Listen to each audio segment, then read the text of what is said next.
हमारा next method है weighted average profit method. Weighted average profit method क्या है?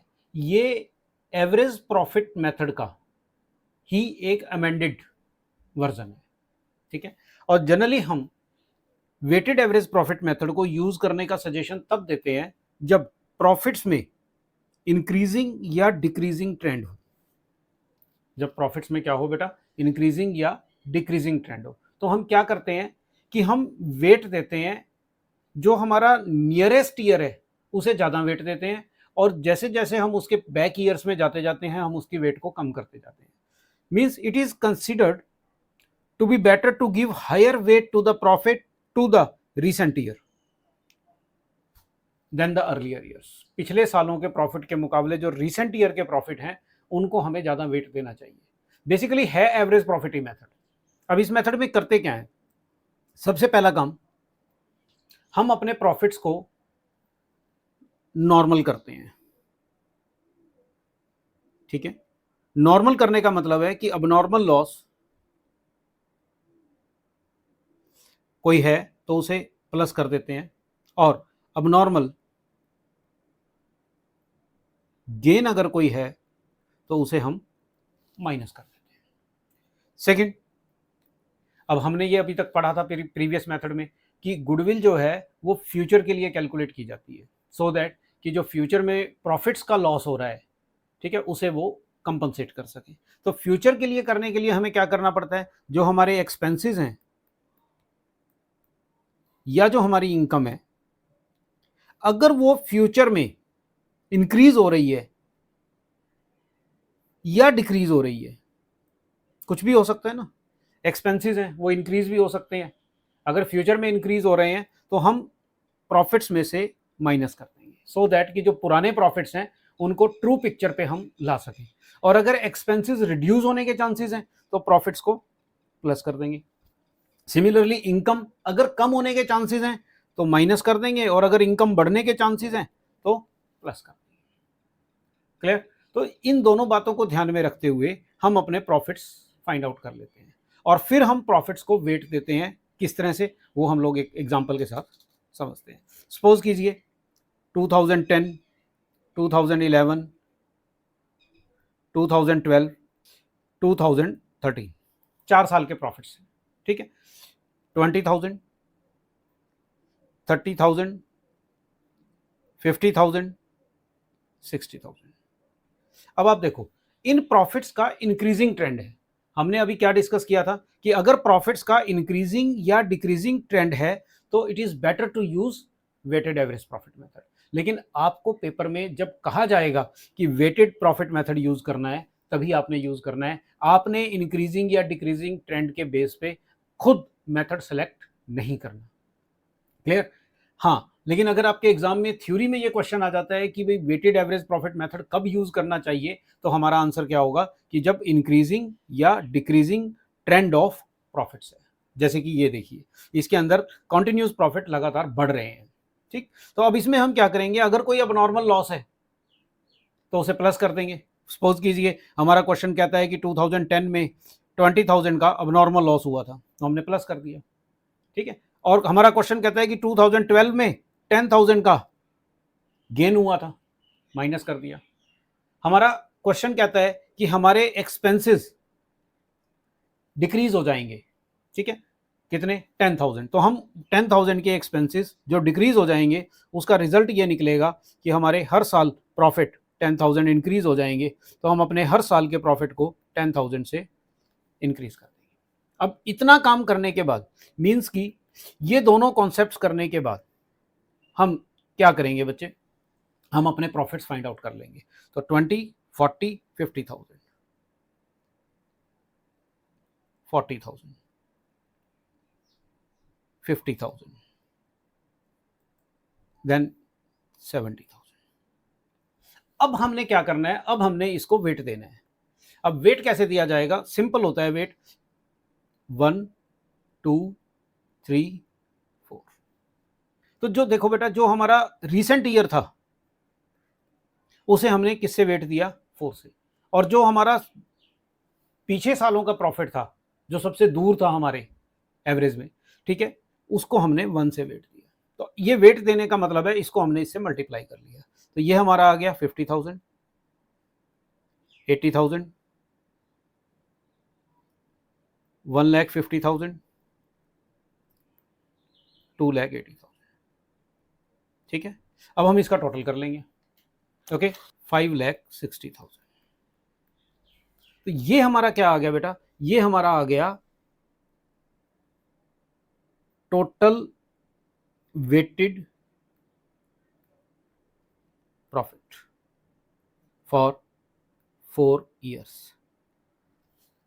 अब एवरेज प्रॉफिट मेथड में हम क्या करते थे, इसे 4 साल होते थे तो 4 से डिवाइड कर देते थे, ठीक है। लेकिन इसमें हमें क्या करना है, हमें जो वेट दिया है उस वेट का टोटल कर लेना है। 10 आ गया। तो अब इसका फॉर्मूला क्या बनेगा, फॉर्मूला बनेगा कि total of weighted average profit divided by total of weight, 5,60,000 divided by 10, ठीक है। तो अब हमारा प्रॉफिट क्या आ गया, 56,000। ये हमारा क्या आ गया, ये हमारा वेटेड एवरेज प्रॉफिट आ गया। अब हमारा गुडविल कैसे निकलेगी इस क्वेश्चन में, कि गुडविल निकलेगी वेटेड एवरेज प्रॉफिट को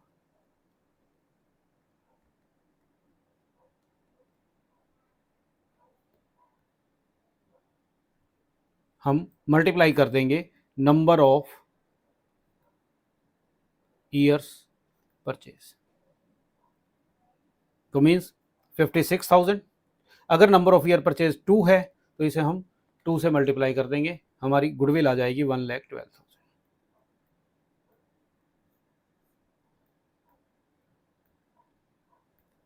कॉन्सेप्ट क्लियर हुआ। इसमें हमने क्या किया बेटा, हमने अपने प्रॉफिट्स को अबनॉर्मल, ये हमारा अबनॉर्मल लॉस था, हमने प्लस कर दिया, ये हमारा अबनॉर्मल गेन था, हमने माइनस कर दिया, और यहां पर ये हमारे एक्सपेंसेस डिक्रीज हो रहे थे तो हमने हर साल के प्रॉफिट में एक्सपेंसेस जो डिक्रीज हो रहे थे उससे हमने अपने प्रॉफिट्स को इंक्रीज कर दिया। और उसके बाद जो हमारे ये प्रॉफिट्स आए उसे हमने 1 2 3 4 से वेट दे दिया। वेट देने के बाद जो हमारे प्रॉफिट्स आए उसका हमने टोटल कर लिया, that comes total of weighted profits. Weight देने के बाद जो प्रॉफिट्स हैं उसका टोटल हमारे पास आ गया। अब हमने क्या करना है, जो ये वेट दिया था इस वेट का टोटल कर लेना है, मींस 1 + 2 + 3 + 4 10। तो अब जब हम एवरेज निकालेंगे तो कैसे निकालेंगे, total of weighted profits divided by total of weight. Year से मल्टीप्लाई नहीं करेंगे, टोटल ऑफ वेट से मल्टीप्लाई करेंगे। 5,60,000 डिवाइडेड बाय 10, 5,60,000 डिवाइडेड बाय 10। तो हमारे वेटेड एवरेज प्रॉफिट कितने आ गए, 56,000। अब हम क्या करेंगे, वेटेड एवरेज प्रॉफिट को नंबर ऑफ ईयर परचेज से मल्टीप्लाई करके गुडविल फाइंड आउट कर लेंगे। क्लियर। चलिए इसका क्वेश्चन देखते हैं। देखिए क्वेश्चन क्या कहता है, हमें 1 2 3 4 5 ईयर्स के प्रॉफिट दे रखे। क्वेश्चन कहता है कि हमारे को अब नॉर्मल लॉस हुआ है 10,000 का ईयर 2012-13 में, हमें गेन हुआ है 5,000 का ईयर 2014-15 में। क्लियर, दो चीजें ये हो गई। It is anticipated that the future expenses of 5,000 will not be payable, means कि फ्यूचर में 5,000 के एक्सपेंसेस कम हो जाएंगे। ठीक, आगे हमारा क्वेश्चन क्या बोलता है, calculate value of goodwill on the basis of 3 year purchase. Number of year purchase कितना हो गया हमारा 3, of weighted average profit based on 1 2 3 4 5 respectively. Weight क्या है 1 2 3 4 5 वेट। क्लियर जी। चलिए इस क्वेश्चन को हम करके देखते हैं। सबसे पहले आप ईयर्स लिख लीजिए, 2012 13, 2013 14, 14 15, 15 16, 16 17, राइट। फिर आप प्रॉफिट्स लिख लीजिए, 20,000, 24,000, 30,000, 35,000, 8,000। ठीक है, अब हमें क्या करना है, हमारा क्वेश्चन कहता है कि जो 2012-13 के प्रॉफिट्स हैं यहां पर अब नॉर्मल लॉस हुआ था, तो इस लॉस को आप यहां लिख लीजिए, अब नॉर्मल लॉस प्लस 10,000। ठीक है, उसके बाद 14-15 में 5,000 का अब नॉर्मल गेन हुआ था, तो अब लिख लीजिए अब नॉर्मल गेन माइनस 5,000। ठीक है जी, अब हमारे एक्सपेंसेस कम हो रहे हैं। ठीक है, एक्सपेंसेस क्या हो रहे हैं, कम हो रहे हैं, कितने, 5,000 के, तो हर साल 5,000 ऐड हो जाएगा प्रॉफिट के अंदर।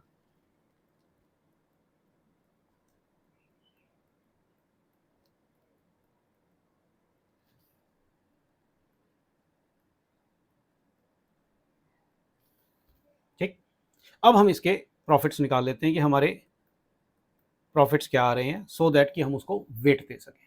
ठीक, तो फर्स्ट ईयर हमारे प्रॉफिट आए 35,000,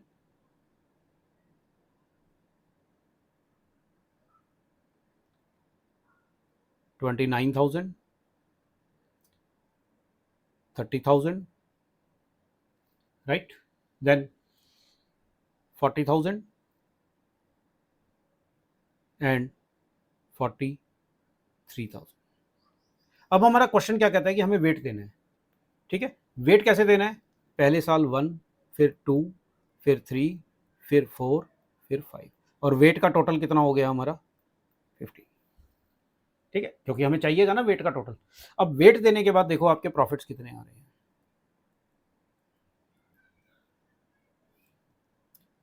35,000, 58,000,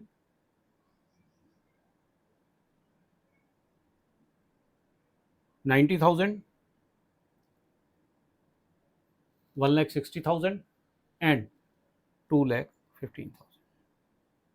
टोटल कर लो, ये आपका क्या आ जाएगा, टोटल ऑफ वेटेड प्रॉफिट्स, ये आ गया हमारा 5,58,000। ठीक जी, ये आ गया बेटे क्या, टोटल ऑफ वेटेड एवरेज। अब आप क्या करेंगे, वेटेड एवरेज प्रॉफिट फाइंड करेंगे, कैसे, total of weighted profits divided by total of weight, 5,58,000 divided by 50, तो हमारे एवरेज कितनी आ गई, 37,200। ये हमारी आ गई वेटेड एवरेज प्रॉफिट। अब गुडविल कैसे निकलेगी, गुडविल है weighted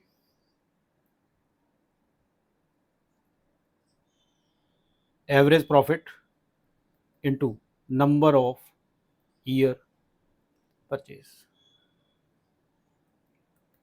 37,200। Number of year purchase कितना हमारे क्वेश्चन ने कहा था, 3 ईयर परचेज कहा था हमारे क्वेश्चन ने, राइट, तो हम इसे 3 से मल्टीप्लाई कर देंगे, हमारी गुडविल आ गई 1,11,600।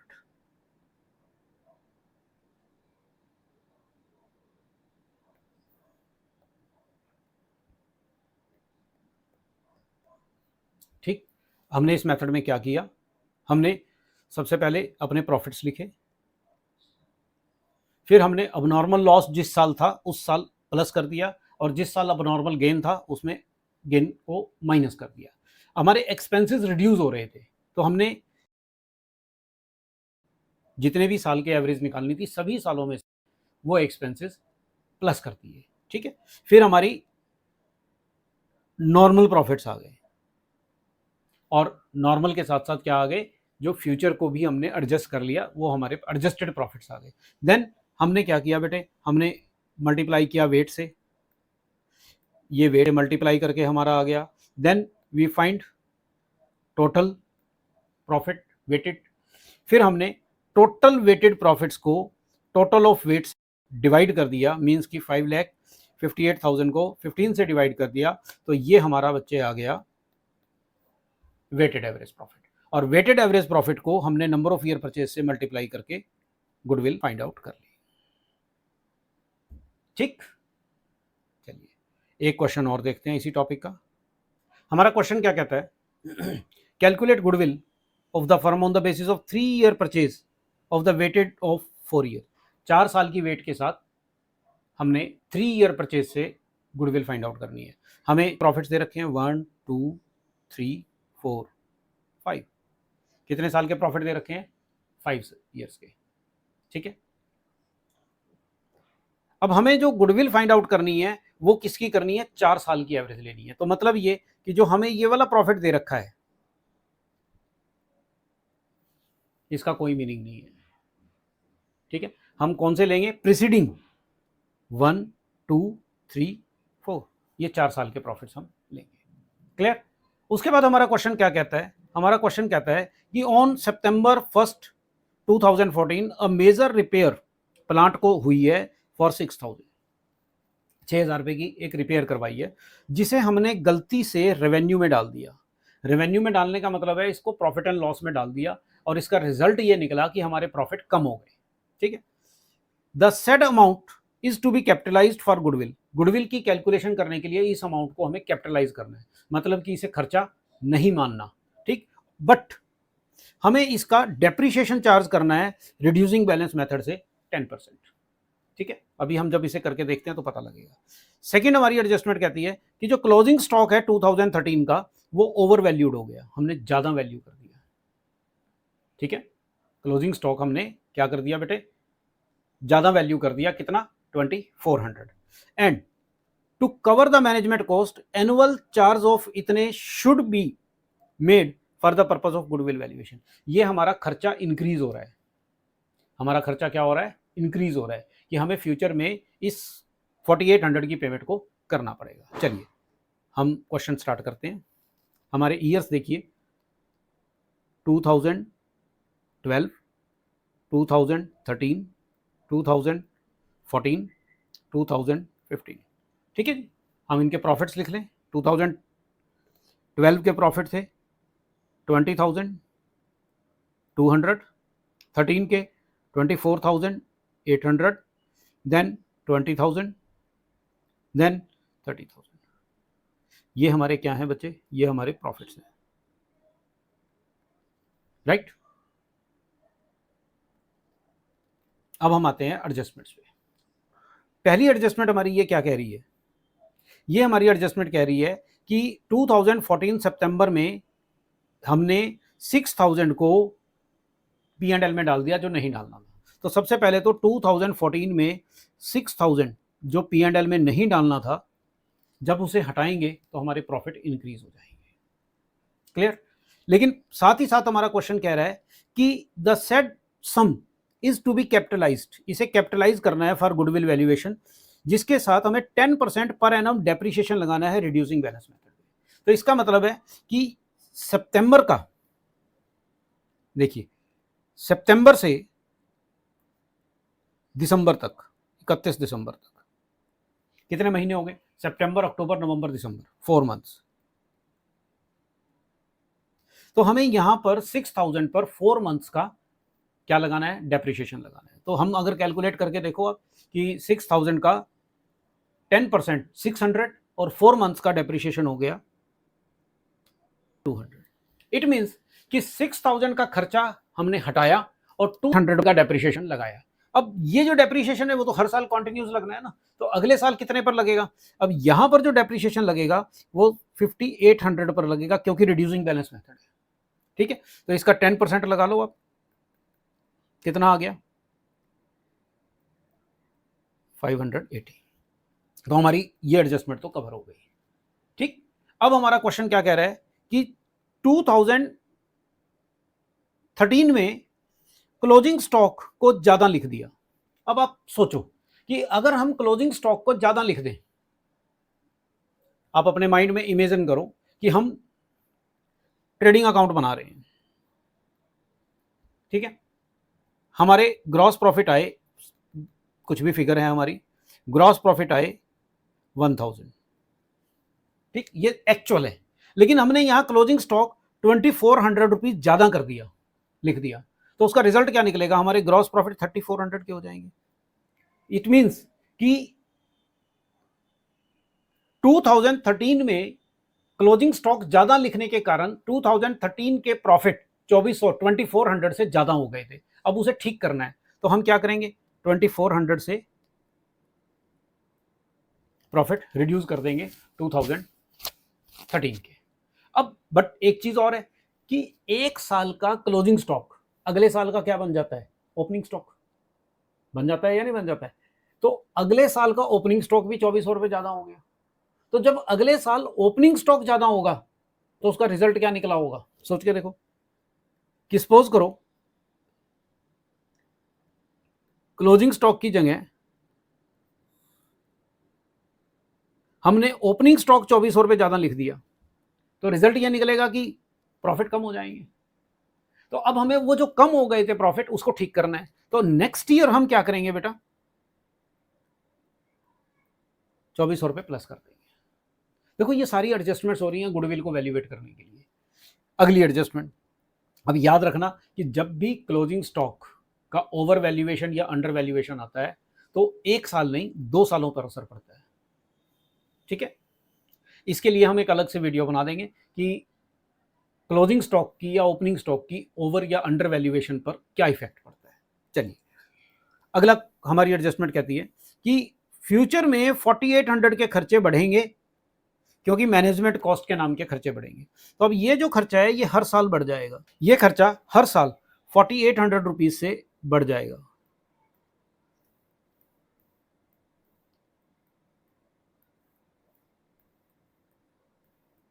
अब इतना काम करने के बाद हम इसकी कैलकुलेशन कर लेंगे कि हमारे एक्चुअल प्रॉफिट बन कितने रहे हैं। तो हमारे प्रॉफिट आ जा रहे हैं 15,400 फर्स्ट ईयर के, 17,600 सेकेंड ईयर, 23,400 एंड 24,620। ये हमारे आ गए वो प्रॉफिट्स जिनसे हमने अब नॉर्मल और फ्यूचर को कंसिडर करने के बाद जो आए हैं। अब हमारा अगला काम क्या है बेटे, अब हमने इसको वेट देना है 1 2 3 4, वेट का टोटल कर लेंगे 10, 15,400, 35,200, 70,200, 98,480। अब टोटल वेटेड प्रॉफिट कितने हो गए हमारे, इसका टोटल कर लेंगे 2,19,280। ठीक, तो अब हमारे पास दोनों चीजें आ गई। हमारे पास क्या क्या आ गया, हम वेटेड का टोटल आ गया और टोटल ऑफ वेट आ गया। ठीक है, तो अब हम क्या करेंगे, अब हम करेंगे weighted average profit find out करेंगे। अब ये क्या होगा, total of weight profit divided by total of weight. ठीक है जी,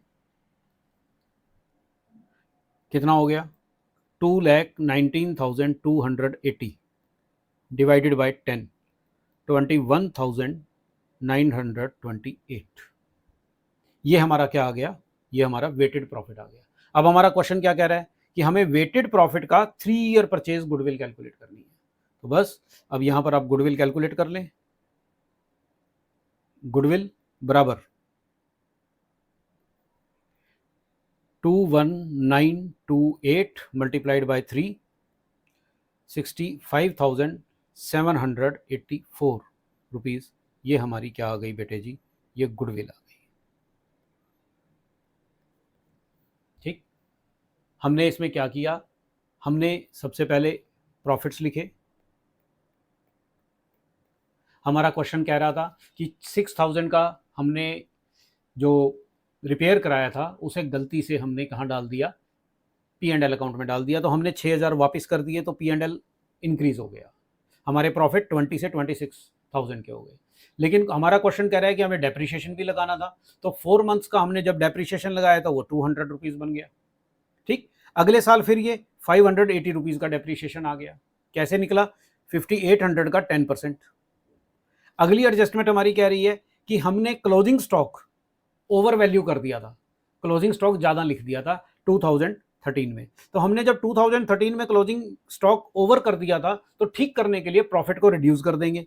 लेकिन एक साल का क्लोजिंग स्टॉक अगले साल का ओपनिंग स्टॉक होता है, इसलिए अगले साल का ओपनिंग स्टॉक ज़्यादा हो गया। तो जब ओपनिंग स्टॉक ज़्यादा हो गया तो उसका रिजल्ट ये निकला कि प्रॉफिट कम हो गए। अब हमें प्रॉफिट को ठीक करने के लिए उन्हें प्लस करना पड़ गया। अगली एडजस्टमेंट हमारी कह रही है कि फ्यूचर में मैनेजरियल एक्सपेंसेस हमें पे करने पड़ेंगे 4800 पर एनम। तो हमने हर साल 4800 माइनस कर दिए। देखो बेटा, जो फ्यूचर के खर्चे हैं ना, या फ्यूचर की इनकम है, उसे हर साल लेना है, हर साल के प्रॉफिट में प्लस या माइनस करना है।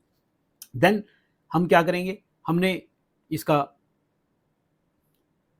नॉर्मल प्रॉफिट्स अपने फाइंड कर लिए फॉर वैल्यूएशन ऑफ गुडविल।